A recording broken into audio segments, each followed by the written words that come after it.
Hello and welcome to Into the Inklands with Hobbies and Happiness. My name's Dan. And I'm Jim. And it is the greatest time of the year, spoiler season, and we are going over Amber today.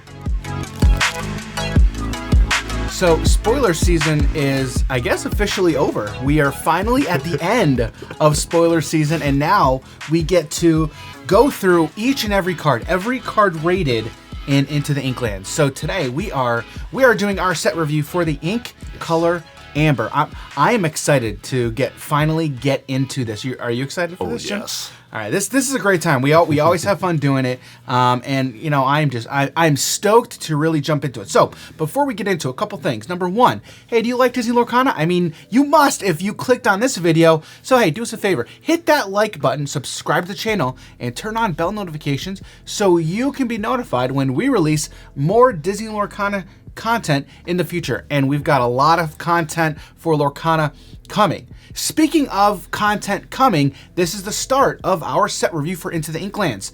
So we plan on releasing 3 videos this week, 3 videos next week, 1 video per ink color.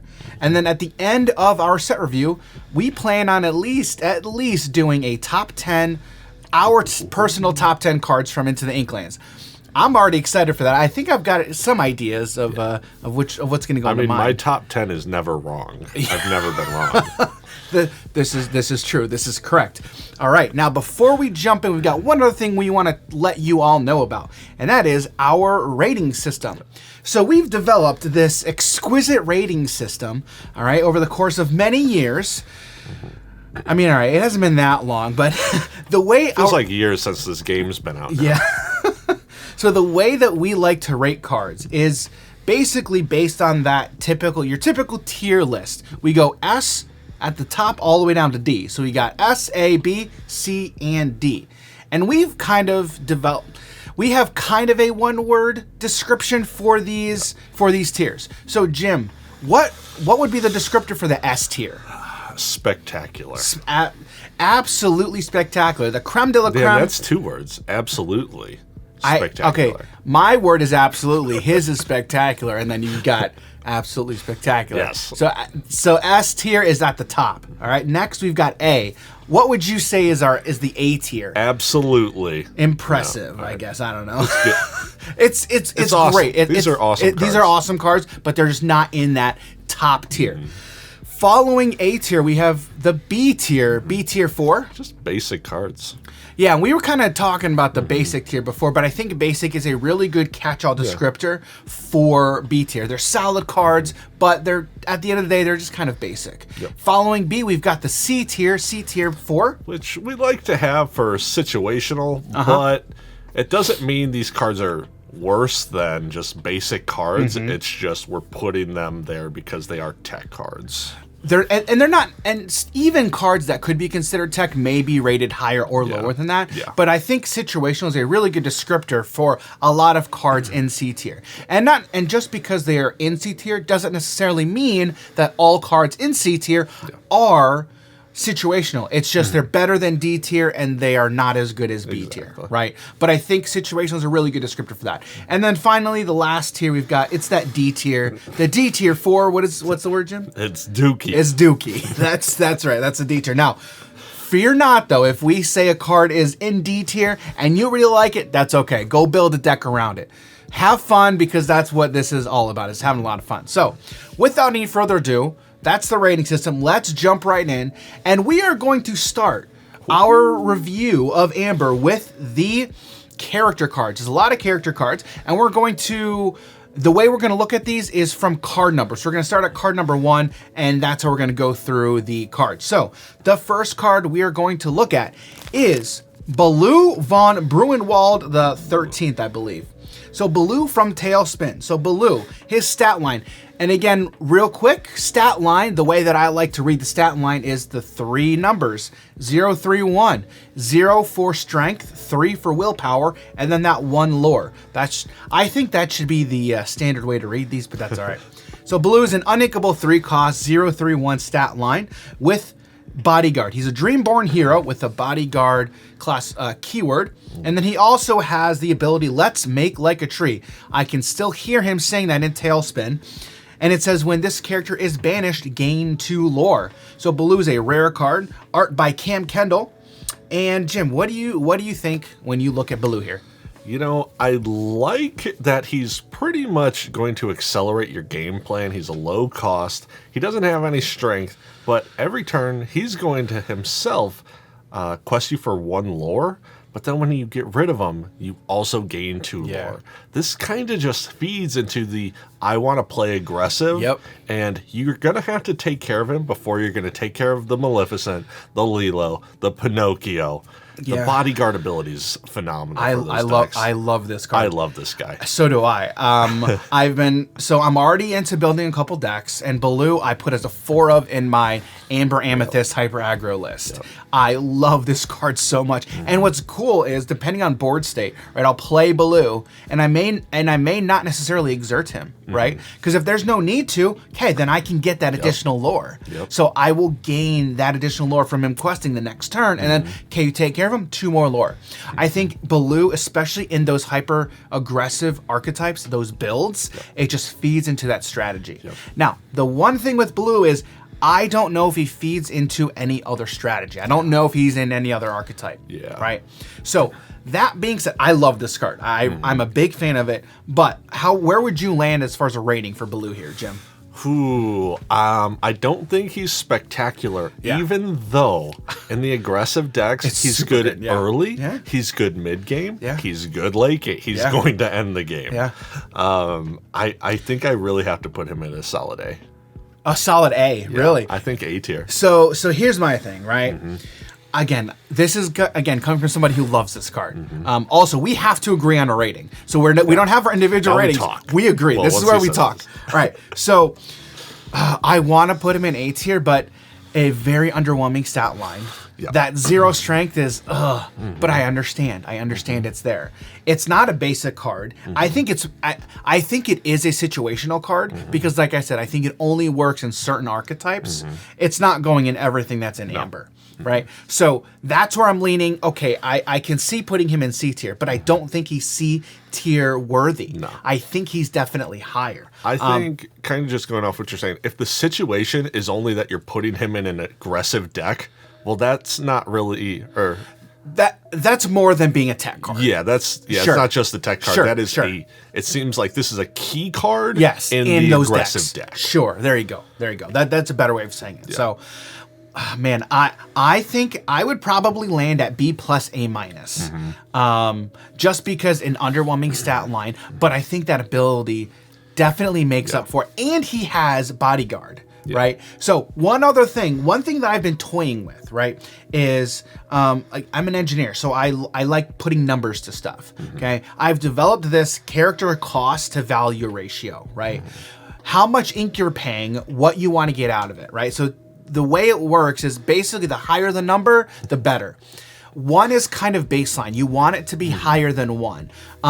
This is still kind of, I have kinks to work out, but I think I'm at somewhere where I'm okay with it and I like it. So essentially the way it works is every stat is a certain value. You get 1 for every certain stat. Yep. Keywords are like half a point. Depending on what the ability is, you may get more points or less points. If it's inkable, more points. Uninkable, less points.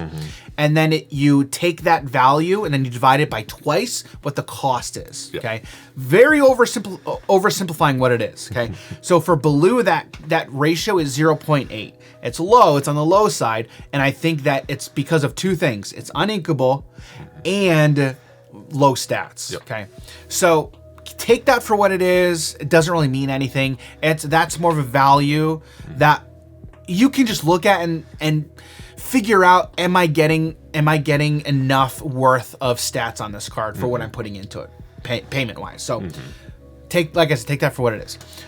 So I think A minus B plus. Would you go down to a B plus? I honestly will argue this into A you for would? the rest of my life. Okay, then because so are you okay with A minus, or you think it's straight A all day? So for me personally, going off of like your rating system, right? Sure. And when we were talking about this the other day, I was like, all right, well, I like where the baseline is, but there are very minute details we have to look at.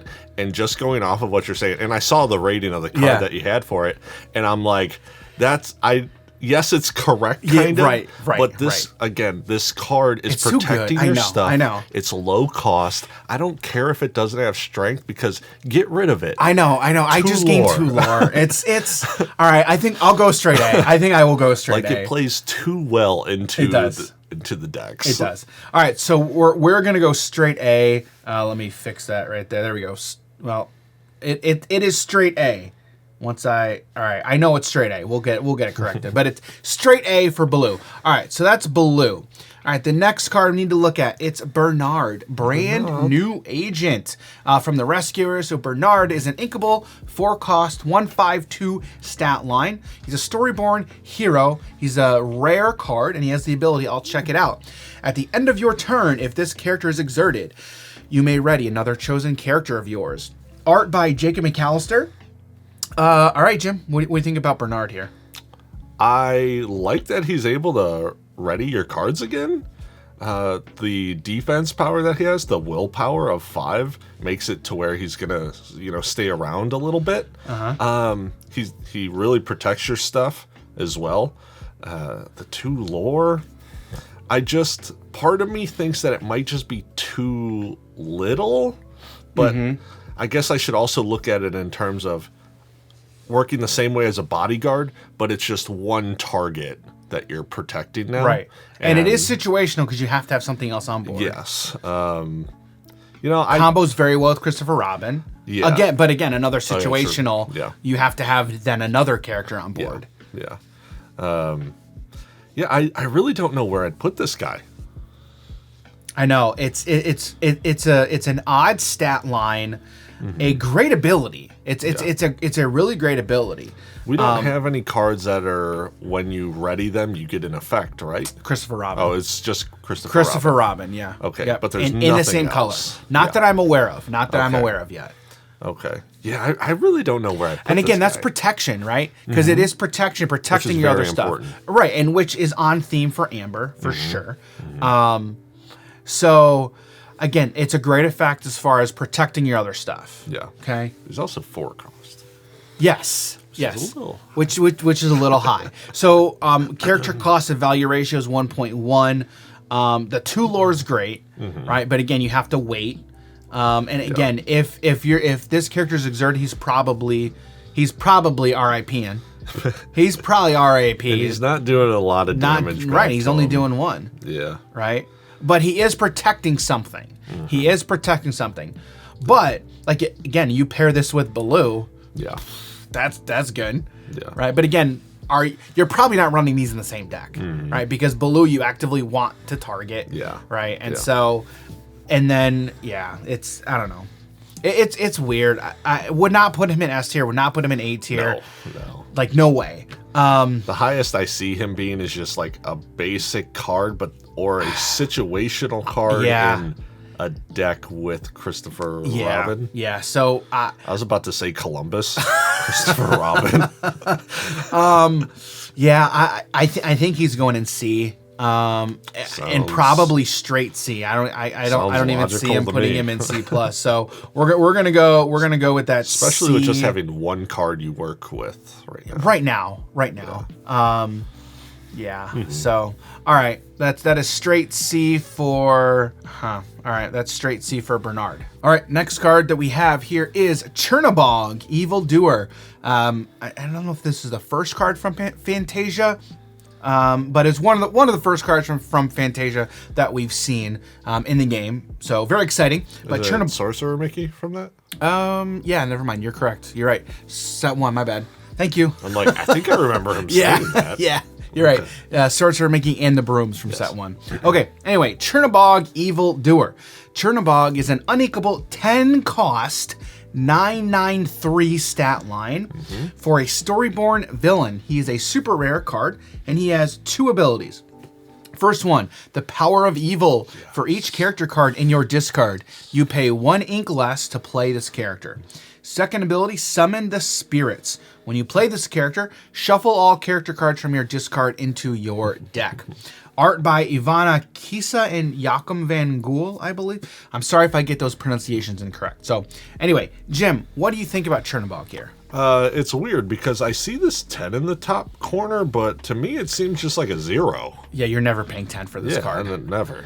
You're never paying 10. But in order for you to pay 0 for it, it's gonna be quite late in the game. Yeah. Right? Yeah. But regardless, the first time you play Chernabog, it's gonna be at a reduced cost, right? So I think looking at it from the perspective of it being a 10 drop is kind of incorrect. Right? Because it's always gonna be less. Yep.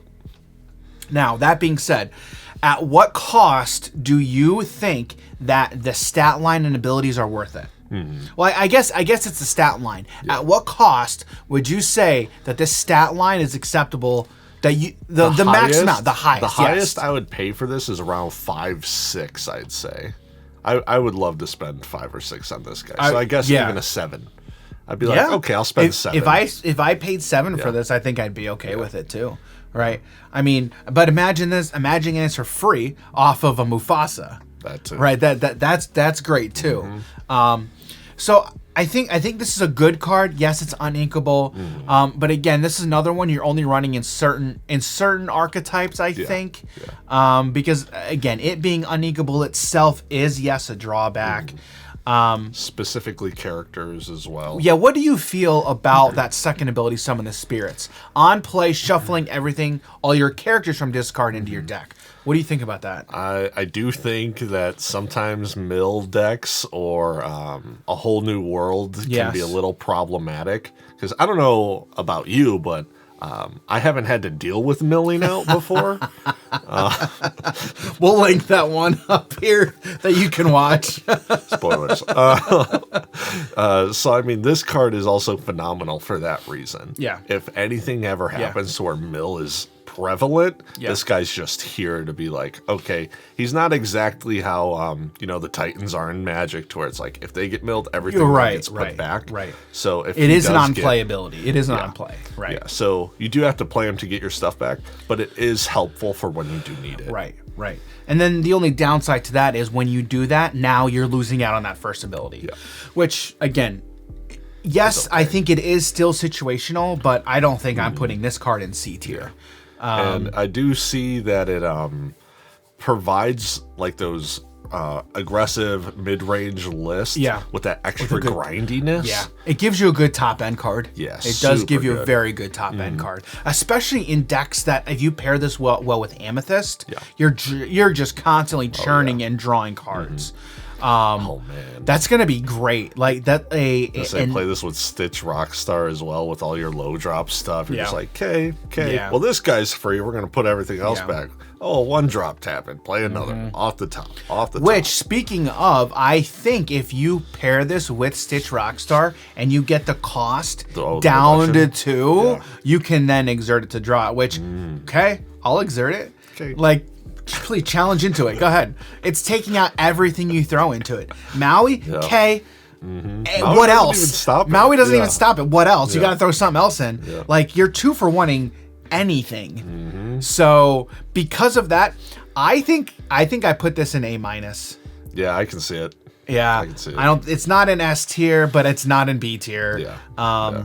I think A- is where I would put this. You agree? Yeah, this guy's. He ends the game, but also just not ending the game, grinds the game out. He's just a phenomenal card. Yeah. So that is Chernabog, Evildoer. All right. Next card is our first. You can have more than 4 copies of this in the deck. It's Dalmation Puppy Tail Wagger. And my favorite thing about this is you have multiple arts for this card. That's my favorite thing about this card. And speaking of artist is Capik. Again, I'm probably going to mispronounce a lot of these artist names. I apologize, but I do want to shout out the artist in this because the art in this game is phenomenal. Big fan. All right, so Dalmatian Puppy Tail Wagger, an inkable 2 cost. 2/3/1 Storyborn Puppy. It's a common rarity card and has the ability, where did they all come from? You may have up to 99 copies of Dalmatian Puppy Tail Wagger in your deck. I love the flavor of you can have 99, not more than 4. Yeah. You can have 99. Yeah. You can have 99 of these. So it's a flavor win. Love it. What do you think about this card, Jim? It, aside from having the up to 99 copies effects, that's essentially a French vanilla to me. Yeah, right. Yeah. Like I would go straight B is what I would do. Yep. I put this right at straight B tier. So I don't think there's anything more to say on it other than great art, great flavor. Has good synergies with other cards as well. Yes. If that's what it is you're looking for. Right. So yeah. You can build a bunch of different puppy decks, which I'm sure we're going to see a lot of them. Yep. One of my favorite things about this game is the ability. It's super easy to build themed decks. Yep. Super, super easy. So love that. All right. So that is Dalmation Puppy. Next card we have is Joshua Sweet, the Doctor. He's an inkable 4-cost 1/5/2 stat line with Bodyguard. He's a Storyborn ally, common rarity card, art by Jean Plonove. I think. Again, I'm sorry if I get these pronunciations wrong. But anyway, Joshua Sweet, the Doctor. What do you think about this card? Jim's like, I don't got to be the one to read it. I don't care. Yeah, I was just looking at the name. I'm like, I don't know how I pronounce that, dude. All right, so he just seems like a pretty basic card to me. It's another French vanilla. Yeah. 2 lore's great. Yeah. Right. But two lore on bodyguards, I'm torn about. Yeah. Right. Because again, there's going to be situations where you want these to enter play exerted. But then with the 2 lore, I'm like, I don't want to lose out on that, right? So that's where I'm like, I'm really torn. I would have really liked to see if it was a 2/4 stat line rather than the 1/5, because then there's a lot of low cost stuff with the 2 tough 2 willpower, and it just doesn't get rid of them. Yeah, sure, it stops the attack from your other stuff, but at 4 cost, I'm like, you better get rid of something. If this costs 3, this would be amazing. Yeah. I think if this costs 3, it's amazing, right? Yeah. My character cost to value ratio is 1.6. Because again, that 2 lore and it's inkable really helps out that rating. Yeah. But I don't think this is going above B. Yeah, I don't really know where you put this in terms over other bodyguards. Yeah. Again, I think with bodyguards, the synergy is much better when it's lower to the ground. Yeah. Like those 2 costs, those 3 costs. I don't care if it's a 1/1. Be a 1/1 for one bodyguard. Okay. You don't see a lot of 4 cost, 5 costed bodyguards being played. Yeah. Right? Because again, I think it doesn't feed into that synergy of protecting my board. Yep. If you want to protect your board, you more so wanting to do that when it's an aggressive strategy or 1 drops and your 2 drops. Yep. At 4/5, I want to be doing something better. I think. I need to. If I'm paying 4, I need to get something out of it. Yeah. And again, if I'm paying 4, exerting this, and it gets taken out next turn, he's done what? 2 damage. 1 damage to 2 different bodies, for 4 costs, that's not enough. That's not enough. Which is why I would like it if he had the 2 strength, 4 willpower. Sure, it's a little easier to get rid of him, but he is doing that extra punch. And because of all this, I don't even think I put this in B tier. Do we even go D tier? I feel like this is our first D tier. I think this might go straight D. He doesn't do anything. Yeah. And again, with that 5 back end. I don't even think that's high enough to justify the 1 strength. Yeah, no. It's not. So I think we're going straight D, Jim. Are we going straight D with this? First Dookie card of the day. First Dookie card. We're going straight D for Joshua Sweet. It's unfortunate because I love the character. Love the character in Atlantis, but I just don't like this card. Anyway, next card, speaking of Atlantis, it's Kida, Atlantean. She's a 2/2/1 Storyborn Hero Princess for 1 cost. She is inkable and common rarity card. The flavor text, if you are not aware, it says "Welcome to the Inklands." It does? That is what it says. Yes, it is in Atlantean. It looks like the Pokemon Unknown from Generation 2. It does, doesn't it? Yeah. Fun fact for you, do you know who developed the Atlantean language? Oh, yeah, of course. Who? I everyone here knows. I here knows. We can just move on. All right. So I don't even know. All I know is that the same person who did Oh crud! It was King Triton. The languages from Star Trek. Oh. What does Spock speak? What is that? Vulcan. There we go. They did Klingon. Vulcan. And Klingon. Yes. Whoever it was, I don't know who it was. Anyway, the card. What do you think about the card? Basic card to Basic B. card. I think it's straight B. Yep. It's a typical 2/1 stat line for one. Now, let me ask you this: we see a lot of 1-drops that are 1/3/1. Do you value the 1/3/1 over the 2/1, or do you value because again, it's the same total stats, Yeah. And for these 1-drops, it's interesting. The cost ratio is 2.8. These always rate very high on that structure within that structure. I value the 1/3s more because of I'm looking to get rid of the aggressive deck's low statted, high lore cards, right? And it gets rid of now 3 of them versus this. The reason I asked you was because of that. I think this stat line is a B-. Yeah. That's why I asked that, because I agree with you. So I would put this at a B- instead of a straight B. Yeah. What do you think? Okay. Here's the other thing, though. Yes. There are some really good 1-drops that are 1/2s that don't quest for 3 or 2 lore, but it has Singer 3, which is also very nice. Right, correct. And those 1/3s don't get rid of correct. Her. Those 1/3s, yes, yeah, right. The 2/2 does. Right. So, yeah, I mean, it's difficult to say. I think we just go straight B. I think B. for this we do just go straight B It's because, just the basic. again, both have their pros and their cons. Yep. They both have their pros and their cons. Yep. So, so that's Kida, Atlantean. And speaking of Kida, this is our first legendary card. It's Kida, Protector of Atlantis. So Kida, Protector of Atlantis is an inkable 5-cost 3/5/2 stat line for a Floodborn hero princess. A legendary card with art by Adam Fenton. All right, and 2 abilities: Shift 3, so Floodborn, shiftable, Shift 3, and then the main ability: Perhaps we can save our future.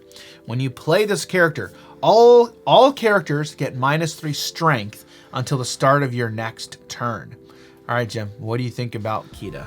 So I can instantly, my mind is like, oh, we could play this in an aggressive style list, kind of mess up your opponent's stuff on turn 3 to where they're not taking care of your stuff. I mean, sure, your stuff's lower, but you don't care. You're looking to quest. No, because you're looking to go quest, aggressive. right. And on top of that, it is essentially a 3-cost Singer 5, which is pretty good to me. So if there's any songs you're looking to be playing, this card can sing up to 5. True. Or since it is 5, you know what I mean? True. Yeah. True. I think this is a tech. I can think see a it's mid-range. I think it's a tech card, but I think mid-range strategies. It only goes in certain builds, certain archetypes. You can't look at that ability. Perhaps we can save our future. Yeah. You can't look at it from but it affects my stuff too. That's okay. Because again, there's a couple things Jim already mentioned. If you're questing, right, it stops your opponent from being able to challenge into your stuff. Yes. Okay. But also, you can challenge at will beforehand, right? So you do damage to your opponent's stuff. Now your cards, your characters are vulnerable. You then play down Kida. Now your stuff's protected. Yep. So it's protection. It's all about protection, right? Yep. Hence the name, Protector of Atlantis. Should say Protector of my cards, right? So, it's interesting. I'm still torn with how I value this, though. Yeah. This is not an S tier card. No. No. I don't even see this being an A tier card. I don't either. Man. I still see it being like a decent card. It is. It's not bad. It's not a bad card. We have the 1-drop Kida to then Right. be able to play this on turn 3. And again, you're also on turn 3 being able to sing 5-drop songs now, which there are a lot of really good ones in the game. There are, but again, it depends on what color you're in, right? Yes. What are you trying to do? Yeah. Right? Yeah. And so I think you have to pair this with another color to really get the most value out of that 5 cost for singing. Yeah. So that's why I'm like, oh man. Yeah, honestly, I see this going into the Amber Steel songs. Oh, Steel 100%. Song list. Yeah. I could see this being played in there. Yeah. And essentially doing the same thing that, well, kind of. The same thing that the Queen does. Yes. You know, with the low drop and then Yes. going to the next one to then be able to sing. But then this also gives you that added protection for the mid-range deck. Right. And this is almost a better Ariel. Like Ariel Spectacular Singer. Yeah. Right. And the big problem with Ariel is her stat line. She's a 2-3-1. Yeah. Right. And that 2 strength hurts her a lot. Yeah. It hurts her a lot, which is why I've seen people teching in and playing Gaston Baritone Bully. Yep. Right, because he can sing 5, but he has that 3 strength. Yeah, which is super nice. Which is great, right? This, you can still sing on turn 3. Yep. But again, yes, you have to have another Kida on board. Yep. And I've had this talk with Dan. It feels like a lot of times. Which one is I that? hope you guys have noticed this as well. Having 3 damage on cards seems like it's super key in this game right now. It is. Like when I'm playing a control list with steel and I'm playing the Let the Storm Rage on deal 2 damage, I'm like, I really wish you did 3 damage. I'm like, I really wish I had Smash right now. Yeah. That extra damage, that 3 damage right now seems super important. So, all of that being said, where are you putting it? I think I know where I put this. I honestly, for the deck that I can see this going into, I want to say somewhere in B. Yeah, I want to say B+. Yeah, I want to say B+. Because it's a good card, certain strategies, but it's just a really good stat. If you can get this out on 3, it's super good. It's all over the place. Like, this is a super versatile card. But again, if you get this out on 3... 100%. But here's the thing. If you get this out on 3, it's an on-play ability. Yeah. It's an on-play. So if you're getting it out on 3, it's because you want to protect your stuff. Yes. And so if you're getting it out on 3, you want it to be in a low-to-the-ground deck. Yeah. If you're not playing a low-to-the-ground deck, you don't want this on 3. Yeah. You want this in the late game to where I'll quest out... Okay, now I'm protected. You can't really challenge into me. Now, again, granted, think about this. If your opponent drops Maui here to all, he's still taking something out. Okay. Because he doesn't get affected. He does not get affected by that ability. Yeah, but they're not dropping this on, or they're not dropping Maui on their turn 3, their turn 4, depending on if you go first, second. That's true. So, but what I was more saying, if you're playing it in like a mid-range style deck, and you're dropping it later. Yeah. That's all. Yeah, I get you. So I think it's a good card. I'm interested to see what kind of decks she pops up in. Yeah. So anyway, we're giving Kida, Protector of Atlantis, a B+. This next card I am super hyped about. This is Lucky the 15th Puppy. Lucky the 15th Puppy, an uninkable 4-cost, 2/3/1 stat line. He is a Storyborn puppy, the rare rarity. Okay, art by Brian Wise. 2 abilities. Good as new.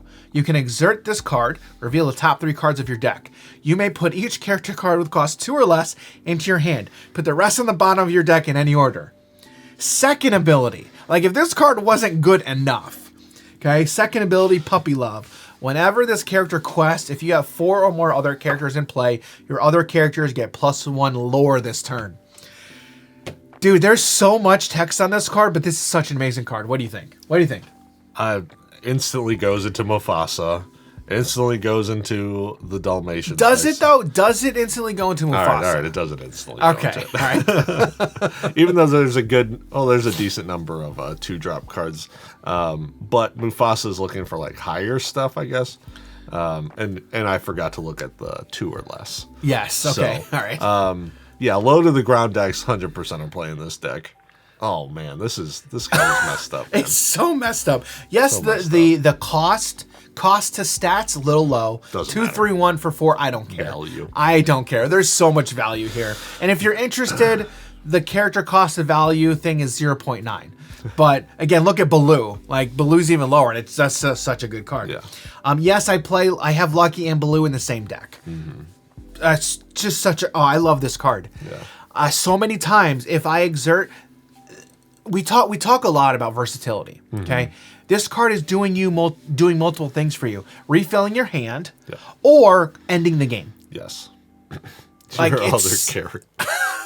It's so sick. Now, granted, you do have to have 4 more other characters. Okay, That's 4 extra lore on top of everything. Though. Exactly. That's fast. 4 more lore. That's so fast. And then if you couple that with Lilo, Maleficent, Pinocchio, Game's over. dude, game's over.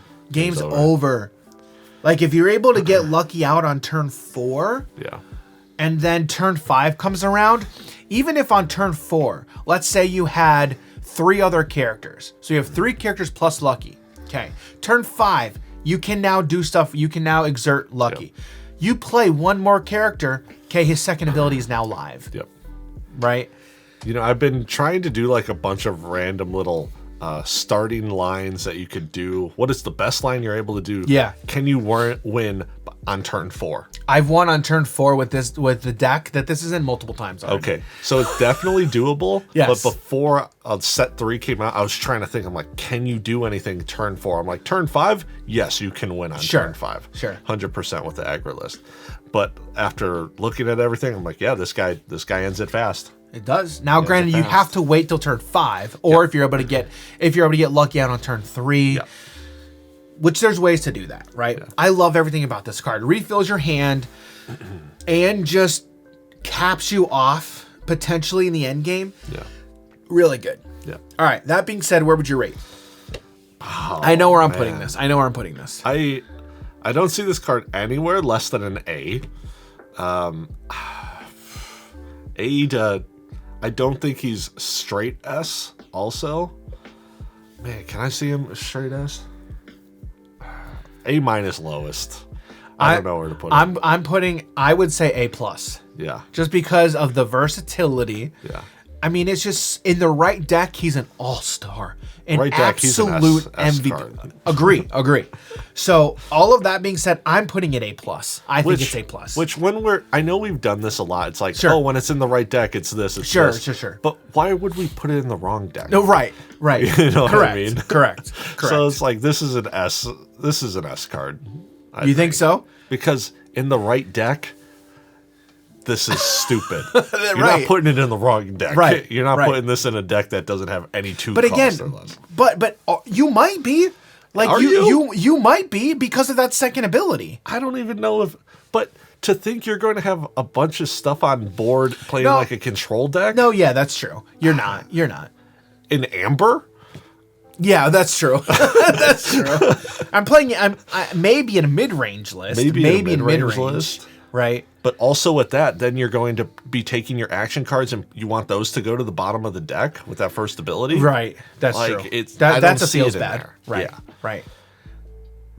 Are you going S? You think S? Because he's just too good in the right deck. Yeah, he is definitely too good. And we don't put stuff in the wrong deck here. Right. So, all right, we're going S for Lucky. Lucky the 15th dog. Our first S rated card. Is that our first one? That's our first S. Yep. Oh. All right. The next card is Minnie Mouse, musical artist. I got another singer here. She's an inkable 2-cost 1/3/1 stat line for a Dreamborn hero, rare rarity. She has the ability Singer 3 and then Entourage. Whenever you play a character with Bodyguard, you may remove up to 2 damage from chosen character. Art by Erica Weissman. Jim, what do you think about Minnie Mouse here? Now, I love even just the straight 2-cost Singer 3. Yes, I agree. The Entourage is, it'll matter sometimes. Yeah. But it's just not really going to be doing enough for me. Right. Because there's a lot of times in the game where you're not really going to have damage on your cards kind of just spread around willy-nilly. It's like, if someone's attacking you, I'm looking to get rid of your card. Yeah.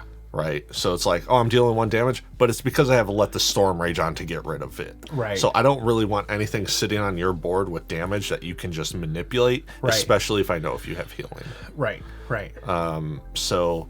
But aside from that, I do really like the 2-drop Singer 3, because now on turn 3, you're able to have that 3rd mana, play a 3-drop song, play another 3-drop action, and kind of just have that really big burst turn on turn 3, which does seem to be pretty key, because there's so many good songs.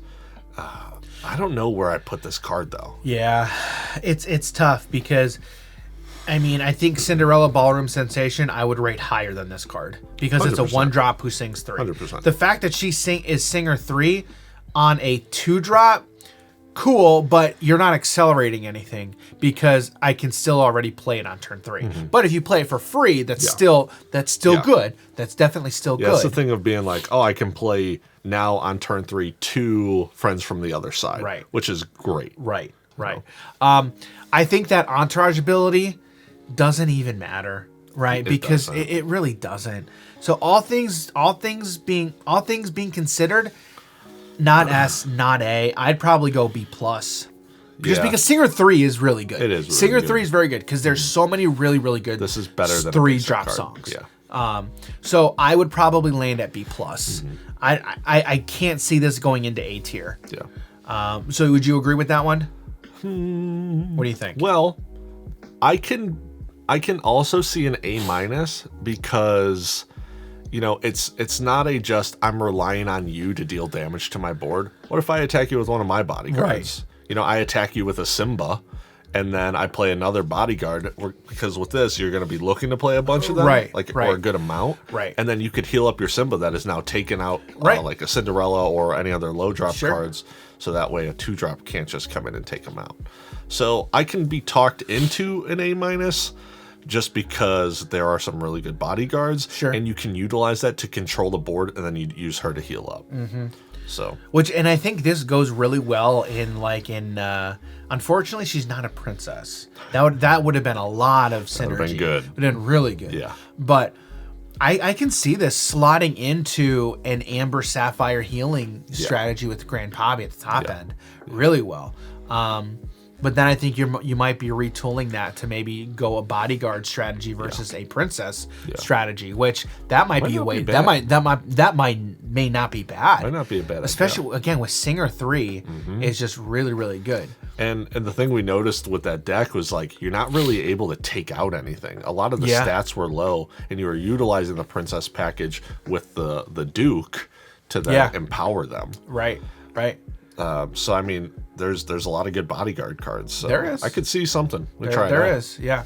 But do we think this gets into that A-? Do you think so? I still really only just see B. B? B+. Okay, yeah, I agree. I agree. I can't.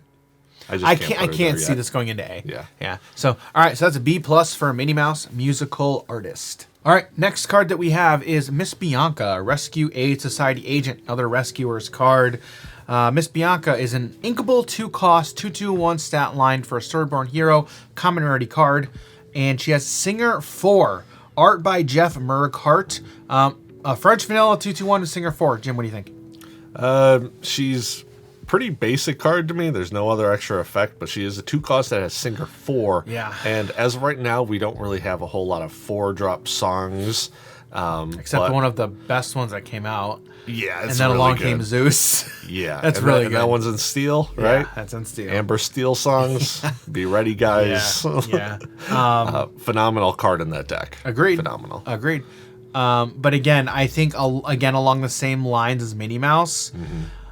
A basic card, but again, Singer, anything with Singer is good. Singer 4 is better than Singer 3, but as of right now, there's only like one card you'd be utilizing it with in the Steel Songs list. Right. So it's kind of just like she's now better than Minnie, so it's like an A-. I would probably still just give it a B+. B+. Just because again, there's nothing better. I mean, Minnie gives you more effects. Yeah. A better stat line by 1, right? Yeah. Right. So also going into the future, and you're paying more for it. Because Minnie's never mind. Minnie's a 2-drop. You're correct. Yeah. But going into the future, I assume we're going to get more 4-drop songs. Correct. And this card is then just going to scale higher. Right. Because again, there's a 2-cost difference. You go from 2 to 4. Yep. 2-drop singing 4 is better than a 2-drop singing just 3. Yes. Right. So that's where you've got gives and takes. I'd still just land at a B+ for Miss Bianca. B+ is good. All right. So that's B+ for Miss Bianca. Next one is again the same franchise, The Rescuers. It's Mr. Snoops, Inept Businessman. I love this art. Love the artwork. It's great because I can imagine it in the movie in this part.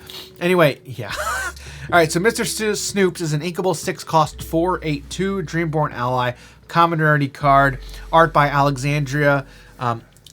Neonicus is probably my guess how you pronounce it. But anyway, a vanilla. What do you think? What do you think, Jim?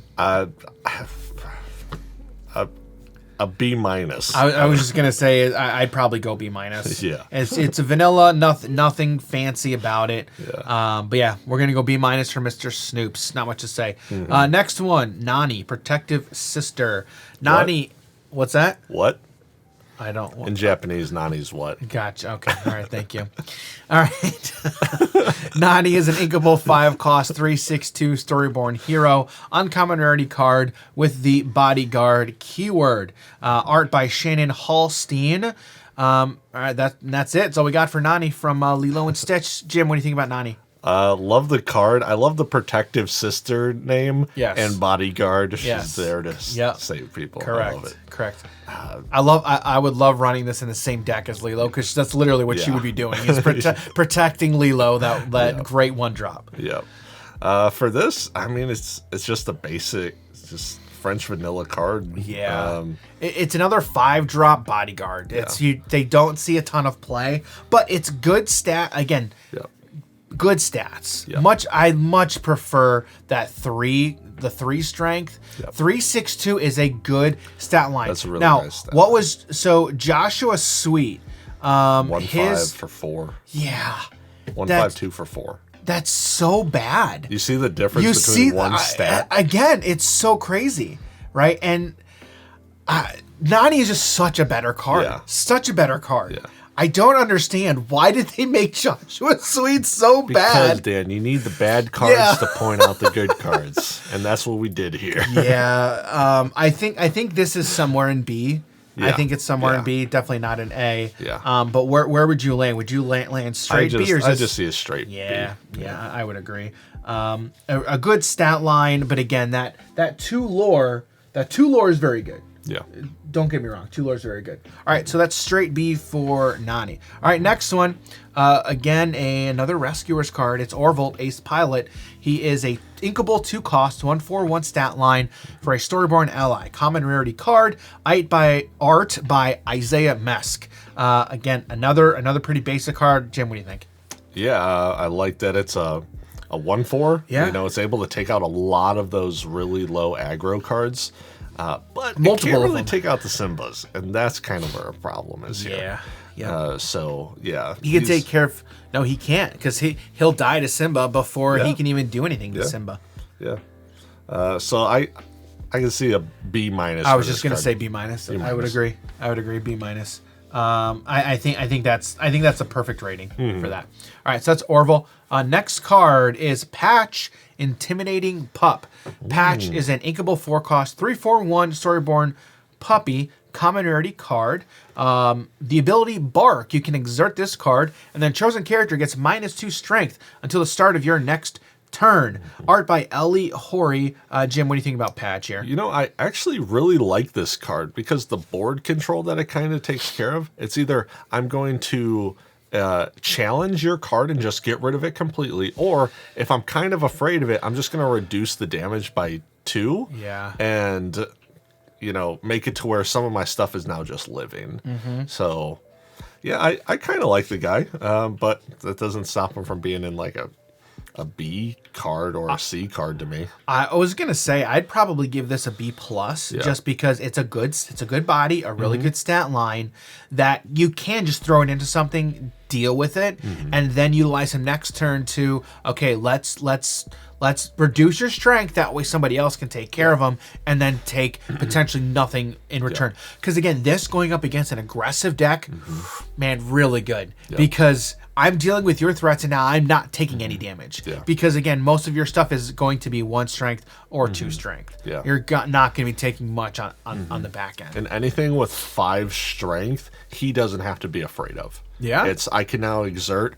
This puppy's going to stay alive, and a lot of your other stuff could also stay alive. I mean, if you have 2 of these on board, Yeah. You're just really controlling the board. Yeah. So because of that, that's why I think I'd give it a B+, just because it has a really good controllable ability. Very annoying effect. Exactly. So that's Patch. Next one, again, another Dalmatian. It's Perdita, Devoted Mother. All right, we've got another legendary here. Perdita, Devoted Mother is an uninkable 6-cost, 1/6/2 stat line for a legendary Storyborn hero. Art by Daphne Tozum and Livio Cacciatore. I don't know, man. I'm just trying to shout out the artist here. You're doing great, dude. All right, the ability is Come Along Children. When you play this character and whenever she quests, you may play a character with cost 2 or less from your discard for free. That's super powerful, but only in certain decks. What do you think? What do you think about this, Jim? What do you think? You know, I can see this card. I'm not really sure why though. I can kind of see this working with the Dalmatian puppies. Well, yeah, that's the whole point. I don't know why I can see that.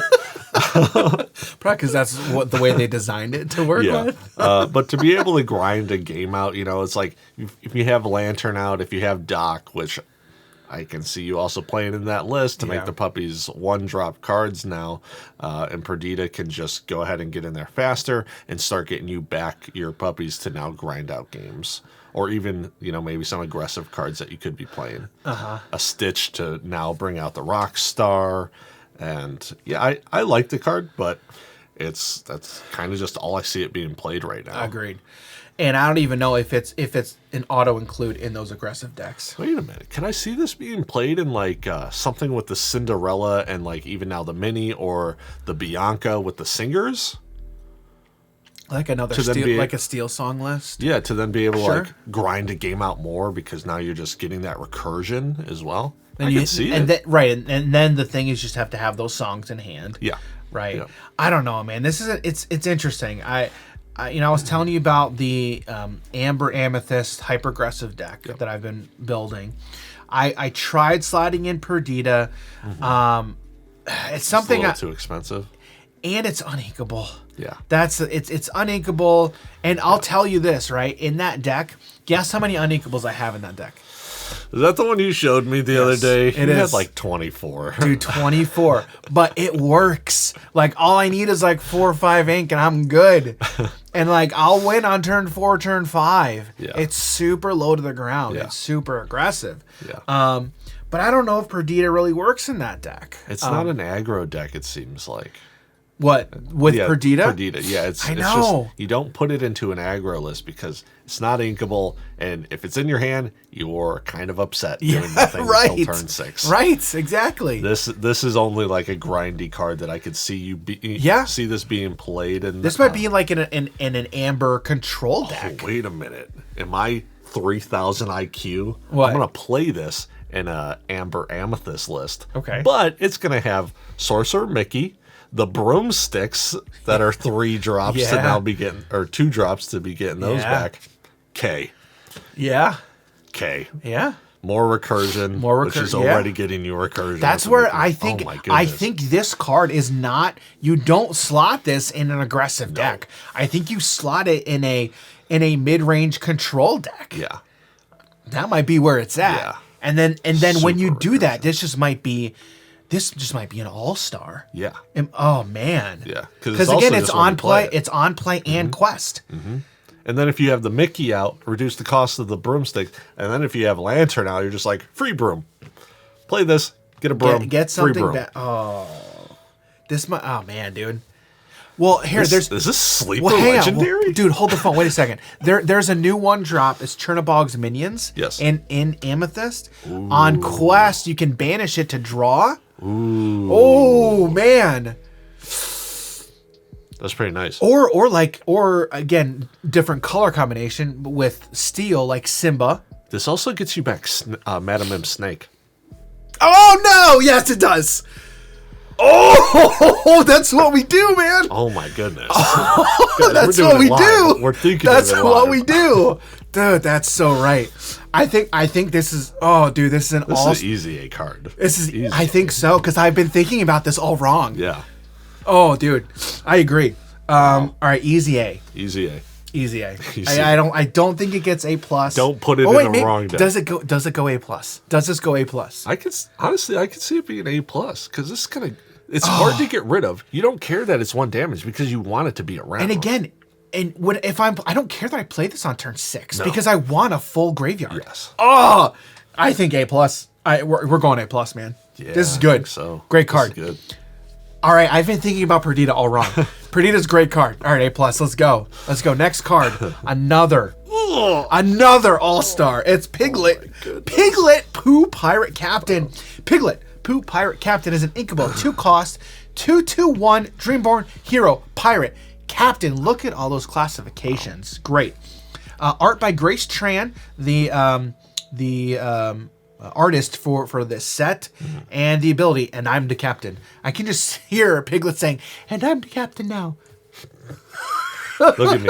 Look at me. Look at me. I'm the captain now. Pooh. That's great. Just holding an AK. All right.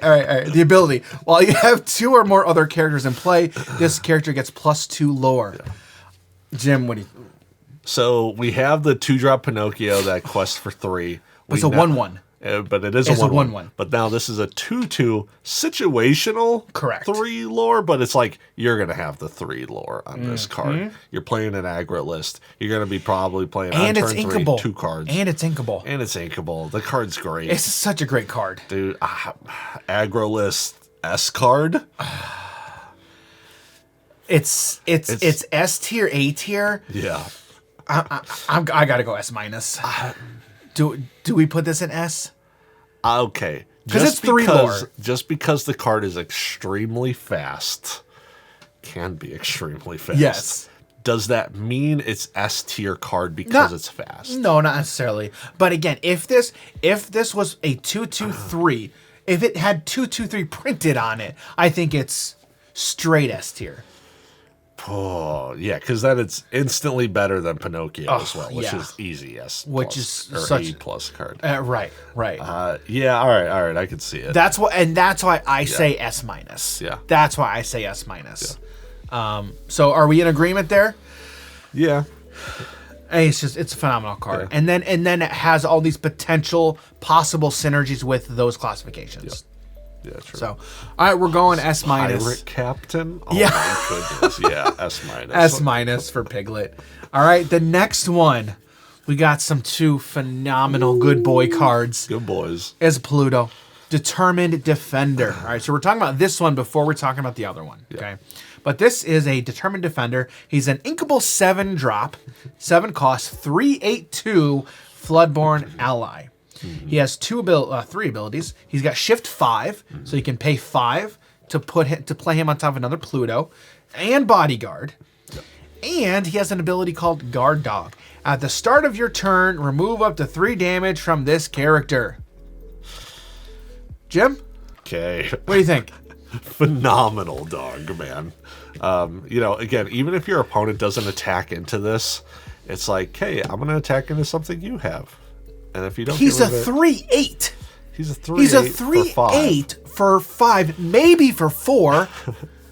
Maybe for 4. Cause maybe for free with a Mufasa. Oh my word! He's a 3. Oh, dude, he's a 3/8/2. Dude, with okay. At the start of my turn, I'll heal. I'll heal 3. Yeah. This is crazy. Easy A plus card. Easy A plus. Easy A plus. Easy A plus. I mean, especially if you're able to get this card for 5, like you ain't. Because of this, I gotta put this in S tier. Yeah. I have to put this in S tier just because of I can put it on 5, 4. Yeah. Like I'm never paying 7 for this. Never. Yeah. Even if you do. Even if I do, I'm okay with it. I'm okay with if I do. Yeah. But to be able to get this out on 4 or 5 stupidly good is stupid, especially in an aggressive deck. Yeah. It's stupid. Yeah, when you can make this just so fast, and the stat line, it's now also the remove up to 3. If you're just questing with this, I don't really see that healing being a thing, because again, if I know that's there, I'm not attacking your card and I'm just gonna quest, right? So unless you attack my stuff, that healing effect isn't going to matter. But if you're questing to accelerate the game, okay, and then if you might be able to race. Right, but then okay, race me. Like in an aggressive deck K, I'm now questing with him again for 2. Yeah. On turn 4. And it's not just you're playing him on turn 4. No. You're questing on turn 4 with him. No, you're not. No, you're not. You're not questing with him on turn 4. How would you not? So the way you're not questing with him on 4, we'll get to it when we talk about the next card, Pluto. With the next Pluto. He's a 1-drop that you can tap to pay less. See. So you have to tap him to pay less. I was thinking with a different, like a lantern. Oh, okay. I got you. I got you. Okay, you could. It's possible. You're right. It's possible. Okay. You're correct. I see what we're talking about. Right. Okay. So, and we'll get there, but you're right. It's possible to do that. You can do that for sure. Yeah. Easy.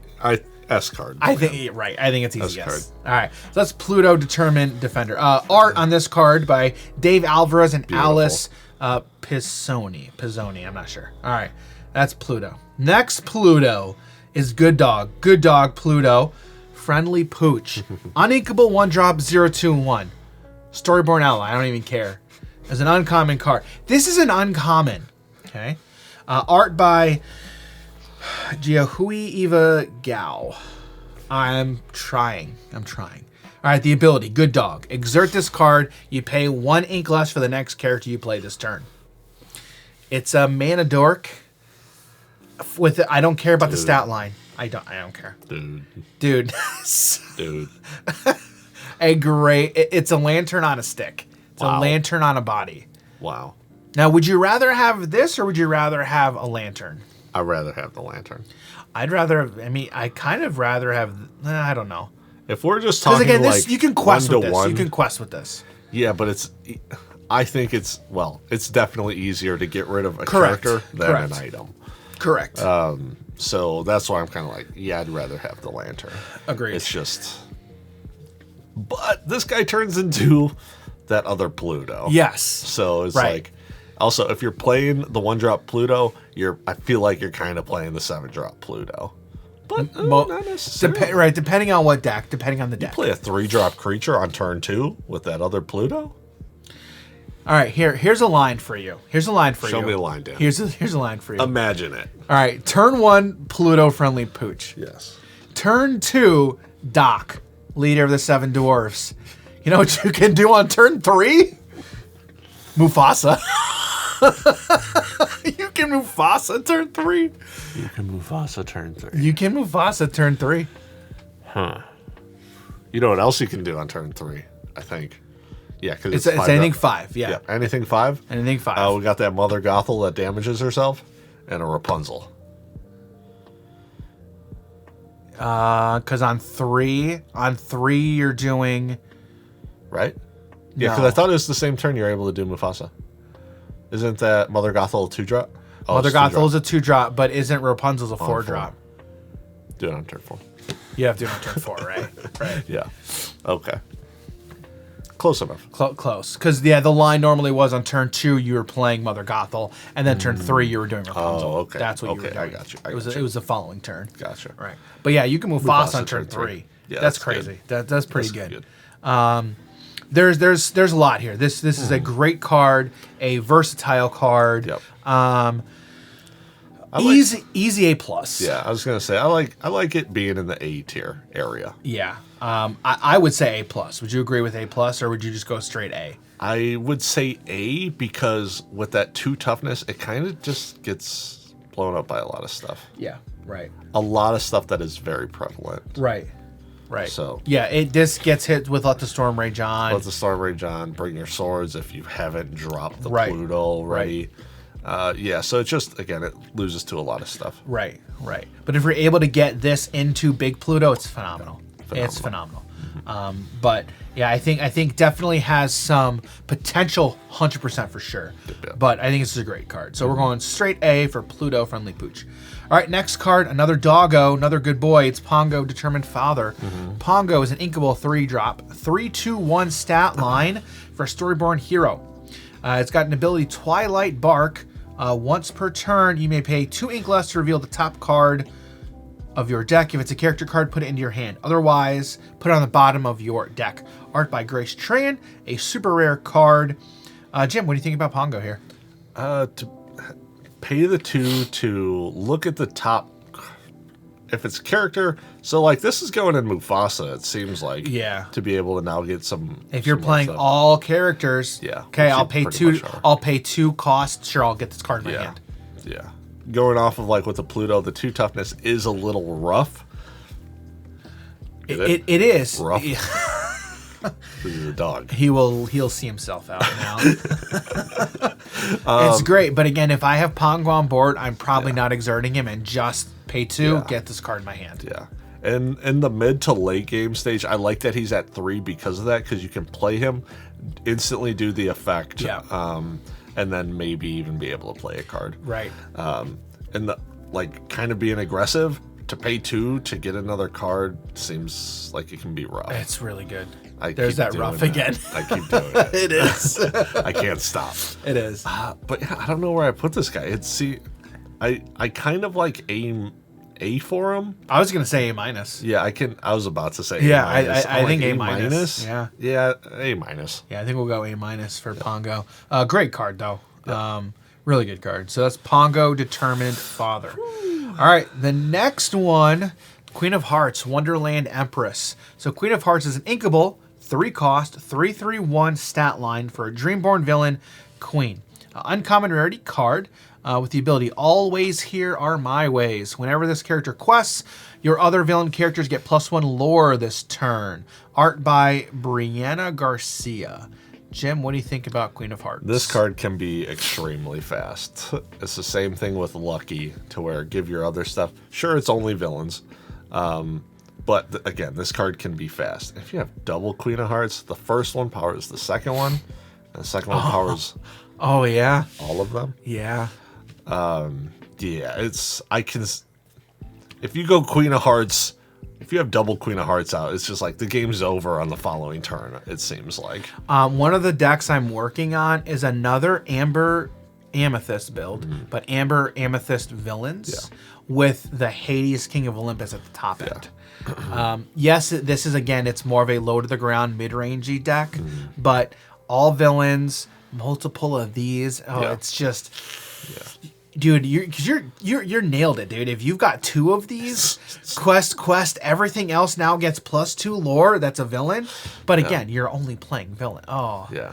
Because again, Baby Maleficent, she now quests for. If you got 2, she'll quest for 4. Oh. Yeah. Oh, some really good stuff here. I don't think this gets into A tier. Are the Madam Mim animal cards villains? Yep, those are villains. Oh yeah, it's in the deck. It's that package is 100% in the deck. Yeah, I mean, A card for me. You think? Well, A tier. I could see somewhere in the A tier just because of how fast I know this card can be. Okay. Is it? But again, anything that gets you more lore, I think, is automatically better than like any just random French vanilla, I think. Yeah. So I could probably, again, is this on the same level as Pongo? Because again, we gave Pongo an A-. But that's a different It thing, is. You're right. It is. You're correct. I think you're right though, because the ability to just pop off. Yeah. I mean, you have potential to. You quest with Queen of Hearts 1 for 1. Yeah. Quest with Queen of Hearts 2 for 2. That's 3. You're now questing for an additional 2 every other villain. If you have 2 other villains, it can end the game. You're just questing now for 8 more. Yeah. With 2 other Maleficents. After questing for 3. After questing for 3 on 2 bodies already. Yeah. Okay, yeah, I think A- is. I'm like, I know what you're saying with the like. Is it on par with Pongo? It's like. Sure, it's not that value train, but it's a game's over. Yeah. And do you value getting value or ending the game more? Yeah. You know? This is a deck I'm working on, but I think you're right, Jim. I think A-. A-? I like A-. I like A-. Just because it does have to be villains, but over time, we're going to get more villains. Yeah. It's going to get better. Yeah. All right, this next one, it's Rolly, Hungry Pup. Yeah, 100% more villains than Disney. All right, yeah. All right. Like, what, 100 years? Yeah. All right, the next one, it's Rolly, Hungry Pup.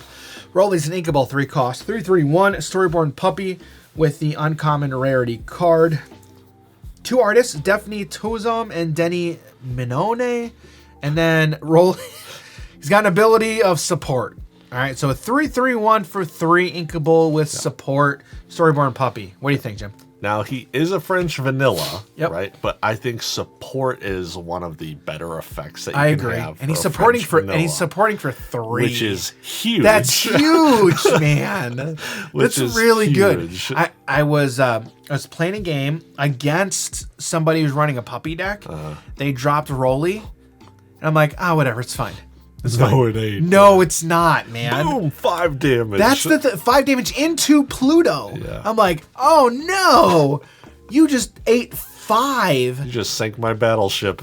But again, the thing with why support is so good is giving your strength to something else. Lose value. You don't lose out on anything from that one card. Yeah. It's crazy. Phenomenal. It's so good. Yeah, because of that, I think B plus is probably. I would probably go straight. Do we have a B like high end plus? Yeah. I would give it a B plus with that caveat of a higher B plus this if we could. Better because I don't think it gets into A. Other French vanillas. I agree. So B plus, it would be a B plus if we could. Yeah. All right. So we go from Rolly to this next card is Tinkerbell, Generous Fairy. Tinkerbell Generous Fairy is an uninkable 4 cost, 1/4/1 stat line for a Storyborn ally fairy. With the ability, make a new friend. When you play this character, look at the top 4 cards of your deck. You may reveal a character card and put it into your hand. Put the rest on the bottom of your deck in any order. Art by Aisha Dermagama Betova. I'm trying. All right. Aisha, good art. Great artwork. All right. What do you think about Tinkerbell here? Well, I love the card Be Our Guest, and this is just Be Our Guest on a stick. It is, with a terrible stat line, and it's uninkable. I get it. I understand that. I don't know. A basic card. I don't think it's an A card. It's not A. No. I don't even think it's a B. I think it goes in C tier. Because it's such a... If I am playing Be Our Guest, I'm playing Be Our Guest, I'm not playing this card. But I like this card because since it is a character and it's deck thinning, it's better to have this in Mufasa than it is to have Be Our Guest in Mufasa. And agreed. If you Mufasa into this, you're looking at 4 cards. You got your choice of 4 cards. Your deck thinning. Well, you are deck thinning. But then you're also now getting more value and now picking what card it is that you want. I don't think this card is going in any Mufasa deck. I don't think anyone is going to run this card in any Mufasa deck. That's the only deck I see it in. And again, I don't think it's in that deck. It's a C card. Is it? Does this go in D? Because I don't think this is going to see any play. But again, we don't really take that into consideration for the rating necessarily, but it's a terrible stat line. Mm-hmm. If this was inkable, I would say this is playable. I don't think this is a playable card. I don't think it's playable. Definitely not a 4 of card to me. Agreed. I don't think I can put it in D tier just solely based off that, like, we can't see any deck that it can be played in. Right. I'm mostly just saying it just to say. Yeah, it's more of I can see it being in B tier because of what it itself does to be able to find you another card. It kind of just instantly replaces itself. I understand that. Find but I'm else. but I'm not playing it with that stat line. If this is a better stat line, okay. I just don't. I understand what you're saying about the effect. Mm-hmm. It's a good effect. There's no denying it. Mm-hmm. I'm not denying that. Stat line's rough. It's terrible. But it's also stat line's rough because it replaces itself. Like we look at Lady Tremaine, the green one. That's what she's a 5-drop or 6-drop. Like, yes. Terrible stat line.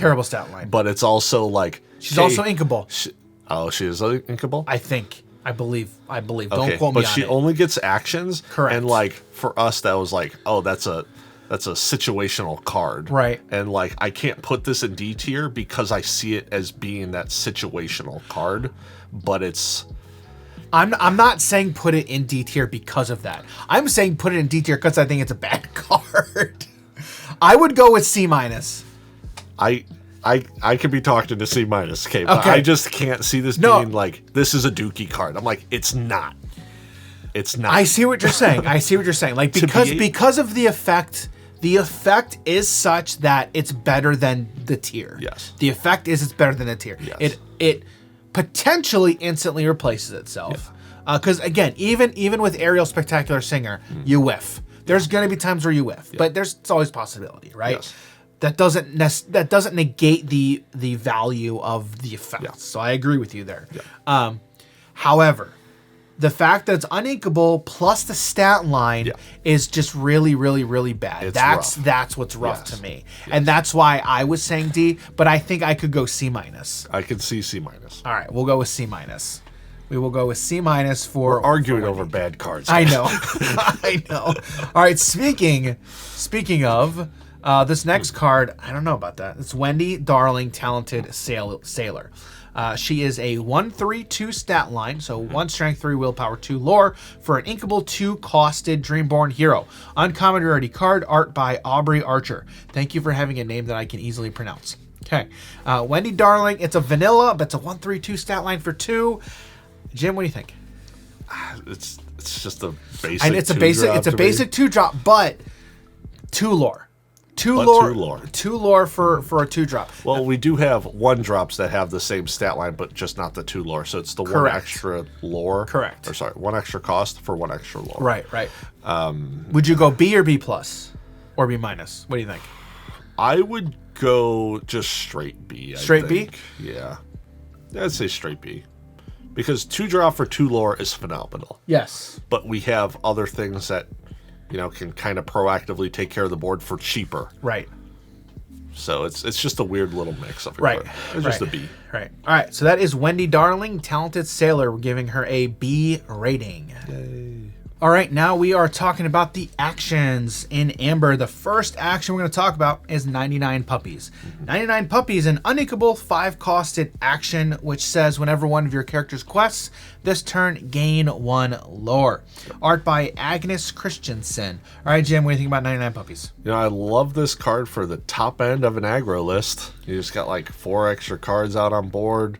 You're at turn 5, and you're just like, it's time to end the game. Yeah.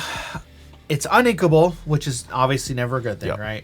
Yep. But if I'm not playing this on turn 5, it's super conditional. Yeah. It's super conditional, and even in a lot of these aggressive decks, if you don't have game by turn 5, this isn't changing it. Like, if that's the thing, and so I like the effect. But the question is, man, how do you? I hate that it's an action.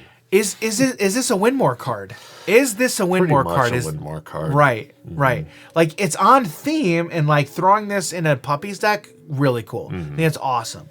But I think this almost might be a win more card. Well, think about it like this, right? If you play to the flavor of having 99 Puppies out on board, this card gets you 99 lore for 5 for 5 cost. You could win the game if you quest for... I'm not questing, okay? Past turn. Do not think... Okay, it goes to my turn. Dude, you have 90 puppies. Past turn. I don't know what you have that you could play on my turn, so I'm going to wait. Yeah. Yeah, so... man, I think this... I think this is a win more card. I think 100%. That's what my initial thought is. There are some times where I'll see like, okay, this might just be able to get you that extra little push if like your opponent's just being able to, if they're playing steel and they're just able to take care of your low drop stuff, but it's not everything they're able to take care of. This can, I can feel, just kind of gets you there. Right. Especially I'm only comfortable paying 5 for this if I know I'm gonna win. Yeah. If it's gonna help me win the game. You're not playing it as a 4 of. I can't see a 4 of. It's just gonna be a dead card in your hand a lot of the time. Right. 3 at most. If this was inkable, Oh, I mean, we're having a different. I think it's an easy 4 of. If it's inkable, it's easy 4 of because, like I was telling you about, 100%. I had 24 uninkable cards in that deck. I mean, I'm starving for ink. Yep. I think that's an easy inclusion in something like that. Yeah. But because it's uninkable, I want to go C-. Yeah, I can see that. Because I was going to go straight C because I do think it is a very situational card. Yeah. But because of it being uninkable, I think I got to go C-. Yeah. Do you agree? C-. All right, C- for 99 puppies. All right, next card is an interesting one. It's Boss's Orders. Great art. Boss's Orders. Is this Pokemon? Yes. Yes, it is. Yeah, Boss's Orders from Pokemon. Anyway, Boss's Orders is an inkable 1 cost. You see Madame Medusa in the background with the shadow there. Boss's Orders is an inkable 1 cost in action that says chosen character gains support this turn. What do you think about this, Jim? I love the support ability, and it's just to... does this now finish that that cycle of like those effects on a 1-drop card? It might. It may. Okay, I don't remember. We'd have to look. We'd have to look. So I mean, it just falls into whatever category. But it is support. It's support. But it's on 1-turn effect. There's also another card in Sapphire that has a similar ability to this. I think it. I believe it was from set 1. It was a Emperor's New Groove card, and that doesn't see play. Okay. Yeah, I just. If this also said draw card, be much better. Great. Be a whole lot better. This is just a situational card to me. The only thing it's got going for it is it's inkable. Yeah. So I'd probably go straight C. Yeah. Yeah, I think we'll just go straight C. All right, straight C for Boss's Orders. All right, next card is Heal What Has Been Hurt. Inkable, 3 cost. Action Song. Remove up to 3 damage from chosen character. Draw a card. Art by Monica Catalano. What do you think about this one? I like that it's a 3-drop song that Cinderella can sing to draw you another card. Sometimes the 3 damage is going to matter. But it's also 3-drop. I think this is another situational card, but because you can draw a card and it's inkable, I'd probably go C+. Yeah, I like C+. Yeah, so we'll go C+ for Heal What Has Been Hurt. I mean, it could be an all-star. Like, it could be an all-star in the right deck. Yeah. But again, we're looking, like we're reaching. We're reaching for these situations. So, next card is Quick Patch. Inkable 1-drop action. Remove up to 3 damage from chosen location. Art by Wouter Brunel. I think another situational card. Yeah. You need locations. Yeah. It's inkable. Although I can see this one being better use versus other things on board that can heal, because since this is in your hand, your opponent's not really sure as to what you have, and they might just try to chip away down at your location to be like, okay, this is now 1 card that has wasted like 2 of your cards on questing for challenging the location, rather than questing. So I can kind of with a lot of the locations, they also have higher willpower. Yeah, they have a lot higher willpower than just straight characters for the cost. Yeah, so I mean, again, if they don't know you have this and they're just trying to chip away at it versus a character card, you're like, okay, I know I got to get rid of this rather than chip away at it. So I like this more than the other effects. And again, I see what you're saying, but again, I think with locations in general, it's going to be hard to take care of the locations in 1 turn. Yeah. It's going to be hard. Yeah. So, all that being said, I still think it's C tier, probably C+. Would you go C+? I would just say C because, healing the location is going to be nice, but it's also just you have to be healing a good location. Right. It has to be worth it. Right. It just also doesn't do anything else. I'm just going to say a straight C. All right. I'll go with you there, straight C. All right. The next one, I really like this one. It's the Bare Necessities. It's an inkable 2-cost action. Song. Chosen opponent reveals their hand and discards a non-character card of your choice. Art by Maxine V. and David Navarro Arenas. I think this is one of the best songs that we're getting in this set, to be honest with you. Yeah, that's because it's not just song, it's discard a non-character card of your choice. Yeah. Actions, songs, locations, items. Yeah. It's going to hit a lot.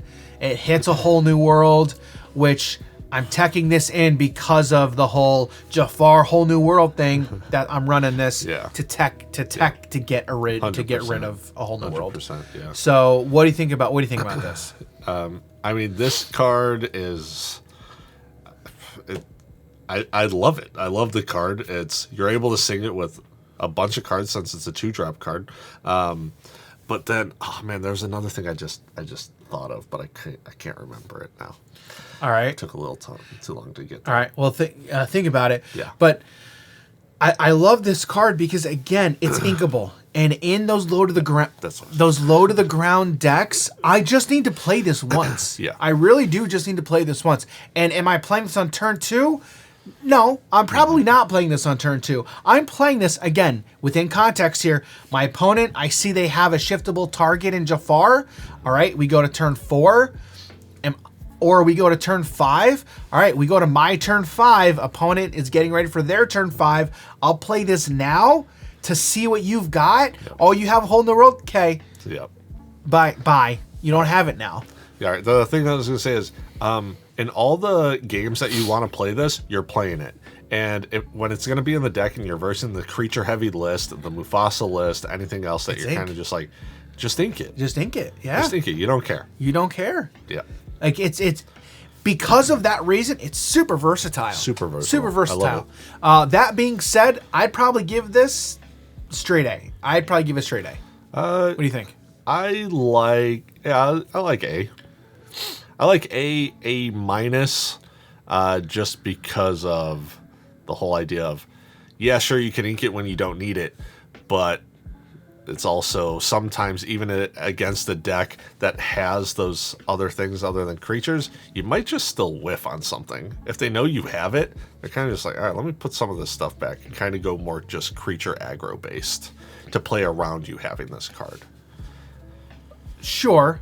I mean, but again, if you whiff, I wouldn't take that away from potential whiffs, just like we were talking about the Ariel and the Tinkerbell thing too. Like, I'm not taking that away from. That's just the only reason I can see why even going down to an A minus. I see what you're saying. Yeah. I see what you're saying.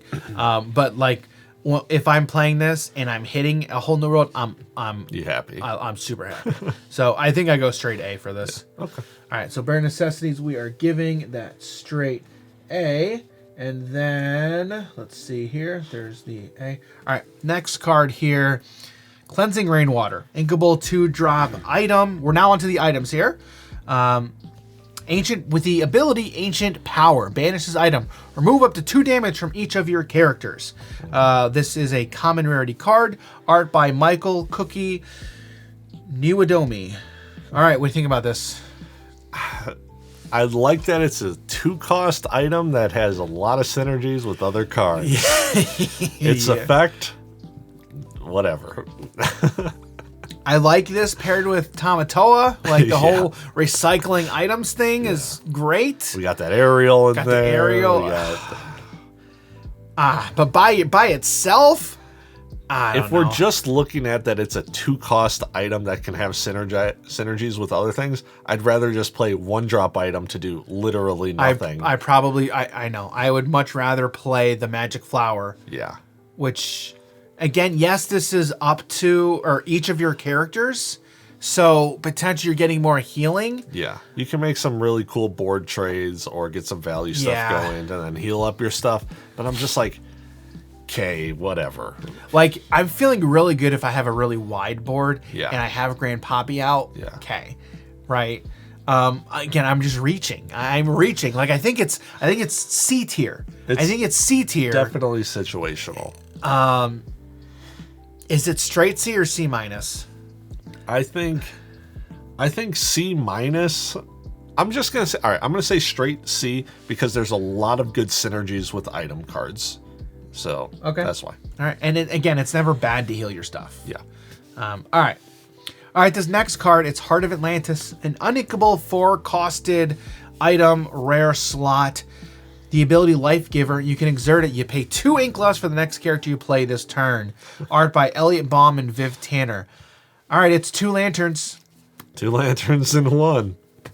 I'd rather have the 2 lanterns. This card is twice as bright as a lantern. Yeah, very true. Usually ramp only matters in the early stages. Yeah. As you continue, the value starts to weaken. It's so weird at 4. Yeah. Like, and it's not ink. I don't like it. I don't like it. I don't like it. Is this a D card? I think so. I think it's a D card. Like, D plus because there's a lot of really good high-end cards that you can now just play 2 turns faster. Yeah, sure. You know, like you drop a Maleficent on turn 7. Okay. That's cool. You know. That's great. D plus. Yeah, D plus. Yeah, all right, that's it. All right, next one. It's Wildcat's Wrench. This an inkable 2-costed item. It's an uncommon rarity card. It has the ability to rebuild. You can exert it. Remove up to 2 damage from chosen location. Art by Ellie Horry. All right, Jim, what do you think about this? Man, I really love these heal cards. But like you're saying, there's going to be a lot of chipping away at locations. But if you have this out, right, sure, you might be able to make a cheeky play to where now you're going to be able to heal. But they see this, they're like, what's the point of me attacking this thing right now if I can't get around, if I can't just take it out, and now I'm just questing. So it, like, forces your opponent to quest, potentially. And hopefully they're not able to race you. But again, with the location, like if I have a 2 lore location out, okay, I'm gaining that 2 lore next turn. Mm-hmm. And again, if it's a location like the Mirror Chamber, I have somebody there. I'm also drawing more cards now. Like, it forces your opponent to make some tough decisions. Yeah. And because of that, man, I think this is one of the better heal cards available in Amber. Yeah. And it's only 2, and it's a repeatable effect. Yeah. So, but it is situational. Yeah. It's situational. I think outside of like the first 1 or 2 times of you getting value off of this, it's now just an annoyance for your opponent to now have to think about what other stuff it is they're going to do. Right.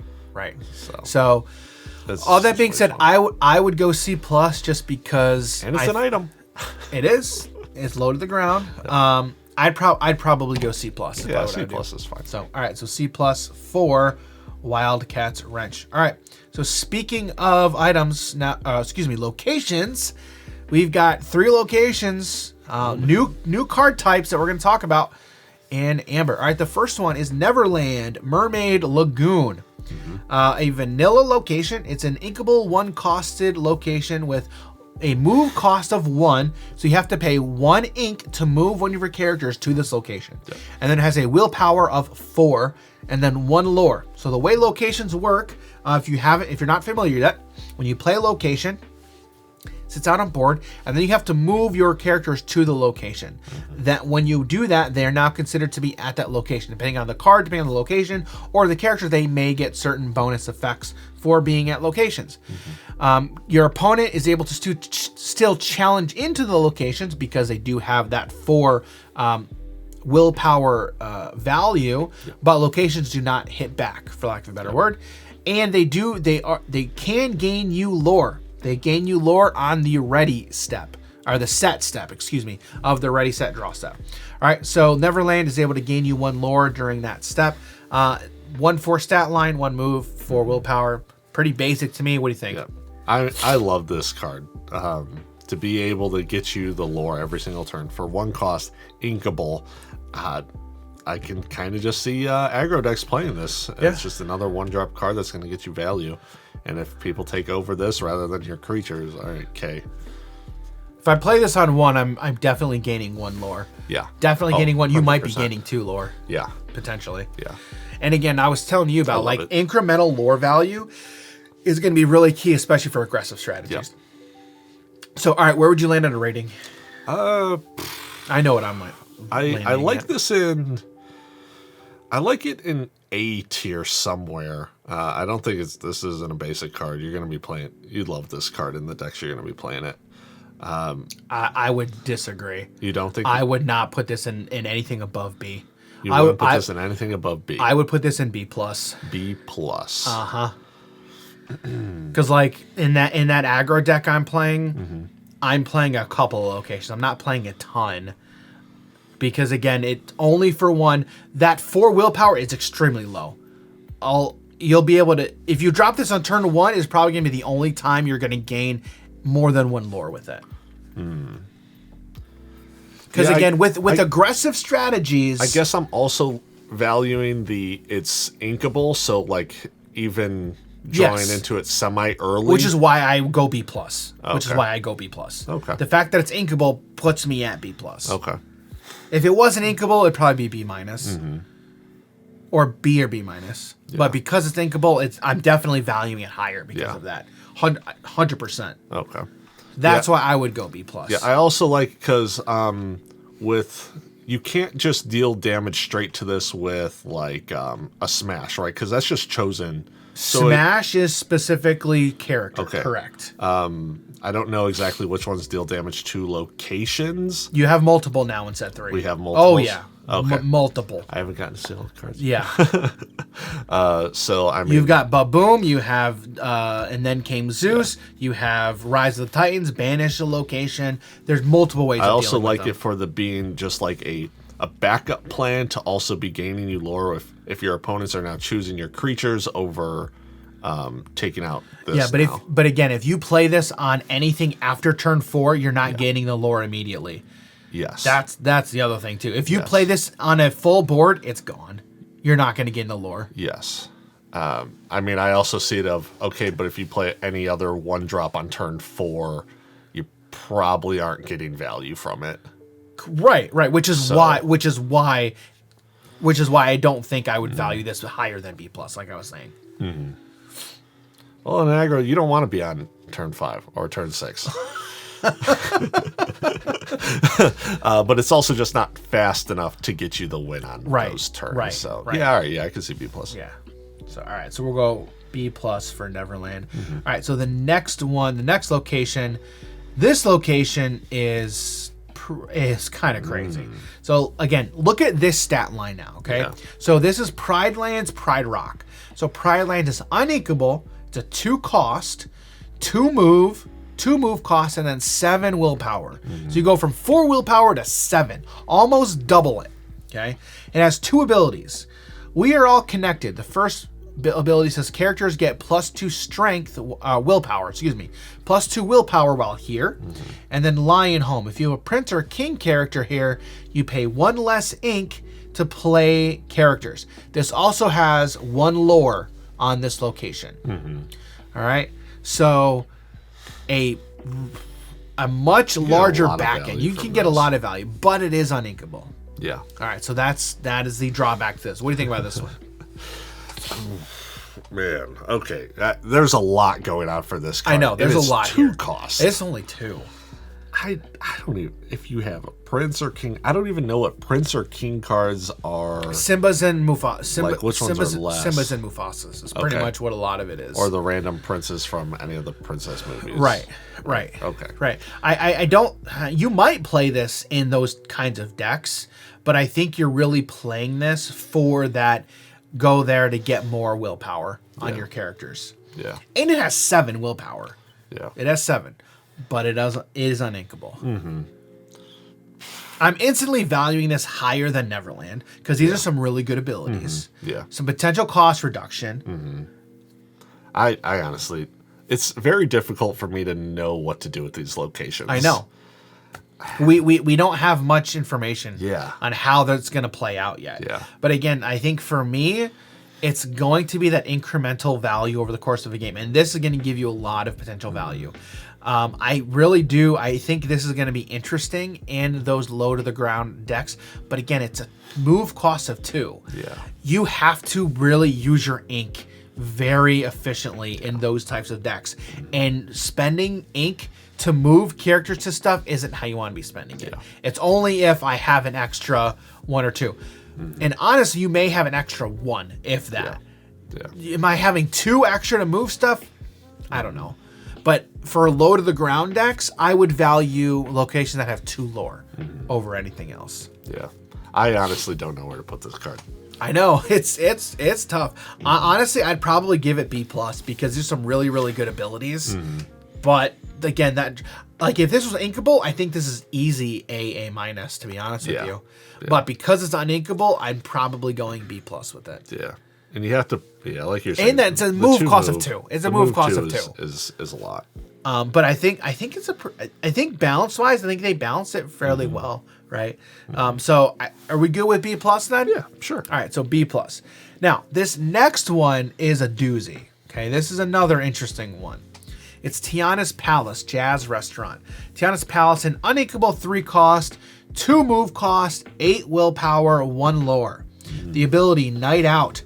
Characters can't be challenged while here.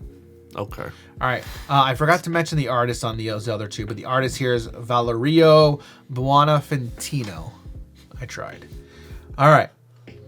So 3 cost, 2 move, 8 willpower, 1 lore. But if you have things here, they cannot be challenged. Jim is struggling. Jim has no idea what to do. Like these enchantment-esque effects, or whatever you want to call these things. Don't tell me locations. Okay, I know they're called locations. Yeah, this is just rough for me, man. I'm also glad that there's not a Dalmation on there when I said rough.